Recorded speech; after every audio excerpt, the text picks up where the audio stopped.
I'm a little disoriented. This is the waterfall drop on the San Lorenzo at about 9 or 10,000 CFS.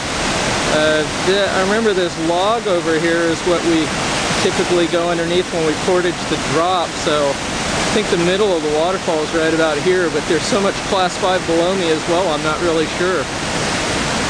This is the steepest section of the San Lorenzo, the part that is normally called a class 4 drop, but today I would call it class 6.